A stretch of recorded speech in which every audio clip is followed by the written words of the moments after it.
Hi friends, குண்டு குண்டா குஷ்பு இட்லி மாதிரி சாஃப்டாக இந்த மாதிரி இட்லி அவிக்க இனி கிரைண்டரில் மாவரைக்க வேணாம், குறுக்கு வலிக்க கை வலிக்க வேலை பார்க்க வேணாம். ஈஸியாக மிக்சியிலையே மாவு அரைச்சிடலாம்.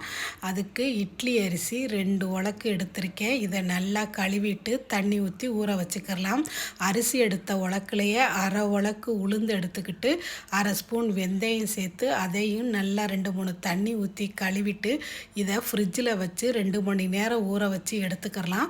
2 மணி நேரம் கழித்து பாருங்கள் உளுந்து எந்த மாதிரி ஊறி வந்திருக்குன்னு. இப்போ இதை மிக்சி ஜாரில் சேர்த்து தண்ணி இல்லாமல் ஒரு சுற்றிக்கிட்டு இப்போ நம்ம ஊற வச்ச தண்ணியை கொஞ்சம் கொஞ்சமாக ஊற்றி சூப்பராக பட்டர் மாதிரி அரைச்சி எடுத்துக்கலாம். சில் தண்ணி ஊற்றி அரைக்கும் போது மிக்சி சீக்கிரம் சூடேறாது, மாவு நல்லா பொங்கி வரும். இப்போ அதே மிக்சி ஜாரில் இட்லி அரிசியை சேர்த்துக்கிட்டு அதையும் நல்லா அரைச்சி உளுந்த மாவோட சேர்த்து தேவையான அளவு உப்பு போட்டு மாவை நல்லா கரைச்சி ஒரு நாள் நைட்டு பூரா வெளியில் வச்சுக்கலாம். மறுநாள் காலையில் எந்திரிச்சு பார்த்தா மாவு எவ்வளோ சூப்பராக புளிச்சிருக்கு பாருங்கள்.